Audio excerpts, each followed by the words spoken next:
Hi and welcome to Cafe Chronicles. I'm Steve. I suppose first things first, I'm going to build a cafe racer. Why am I going to build a cafe racer? Why am I interested in them? Okay, I had some bikes when I was like 19, 20, 21, loved them, got into them, but life came along, got into a career, got doing things and left them behind. Hadn't really thought about them much until about 2 years ago. I was building a deck, was at Home Depot getting some supplies and things, passed this really cool motorcycle, cafe racer, outside of Home Depot, and started to look at it. A chap came over and he says, "Hey, are you here to see the bike?" I'm like, "No, I'm not." He says, I'm actually selling the bike and I'm waiting for somebody to come look at it." So I asked him, "What kind of a bike is it? I've never seen anything like this before." He told me it was a cafe racer. And he said, "This is a bike, it was like a 40-year-old motorcycle." He explained how the motorcycles of the day, the British motorcycles and such, they leaked oil, they had drum brakes, they didn't have electric starts, they didn't have good suspension or suspension in both front and back of the bike. So the Japanese came out and this was their real first shot at the superbike. And what they did was they put things like the electric start, disc brakes, nice suspension, the inline 4-cylinder engine in there, and the engines were tough, they were strong, lots of torque, they were powerhouses. It was the first time they'd done anything like this in a motorcycle before, and it really changed things.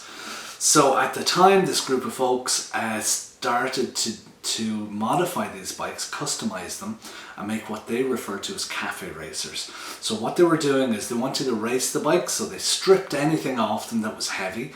They took off things like mud guards, things like the big heavy seats, they shortened them, took the back ends off, they changed the riding style, so they took off the big high handlebars, put on nice clip-ons, and they started to race them. They would meet up at cafes and they'd race them from cafe to cafe, hence the name Cafe Racer.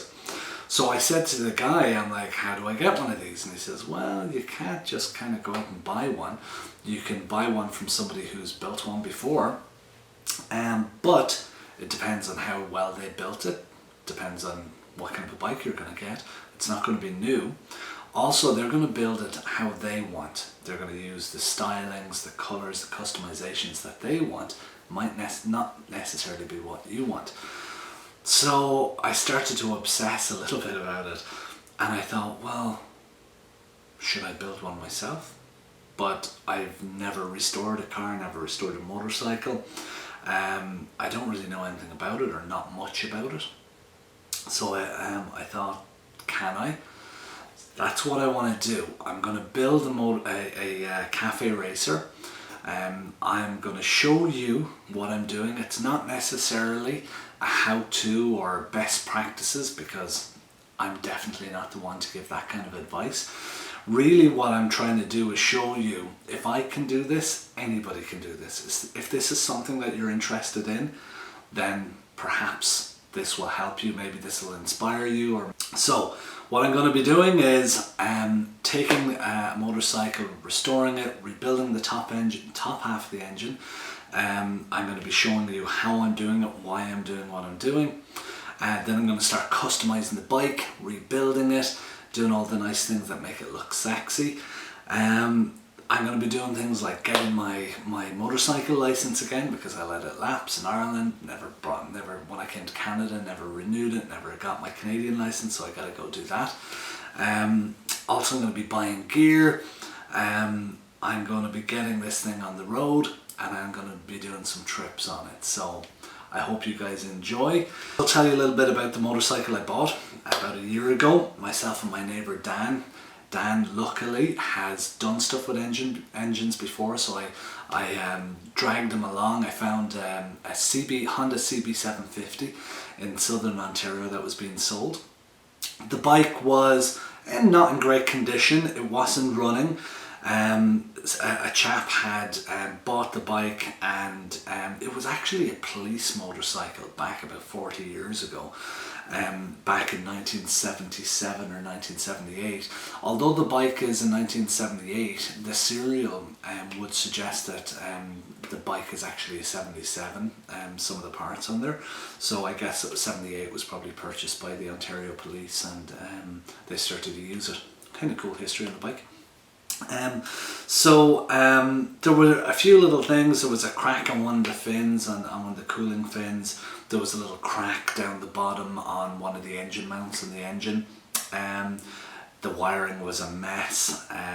The chap that I bought it from had started to dismantle it. He was thinking about doing something similar, and then at one point he kind of thought it was a little bit too much work, so he got rid of it. I bought it for about $650, I think. We headed out, we had a look at the bike, we did things like putting it into gear, we took out the spark plugs out of the cylinders, tried to move it to make sure that the engine wasn't seized. It wasn't, so that was good. The chap that I bought it from told me that he had started it about a year before and it ran, but he said it was rough, but it ran. Okay, so I got the bike home, did the compression test.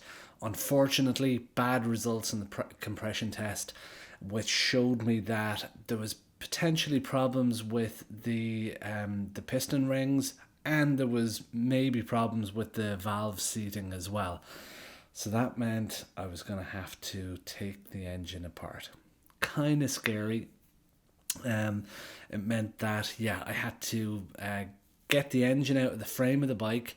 I had to, I did that just by starting to strip the bike apart, and eventually got the frame on its side. What a pain in the backside, but managed to get the frame on its side. My neighbour Dan came over and gave me a hand, and we basically just lifted the frame then once the bike was on its side, unbolted the engine from it, and then lifted the frame off it, so to speak.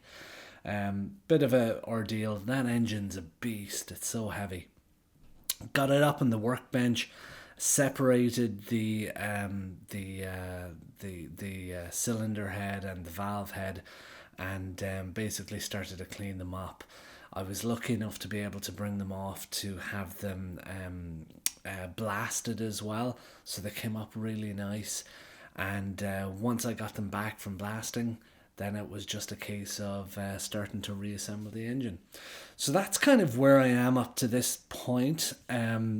Excited to kind of get into it. A little bit weary of, rebuilding this engine. I've never done it before.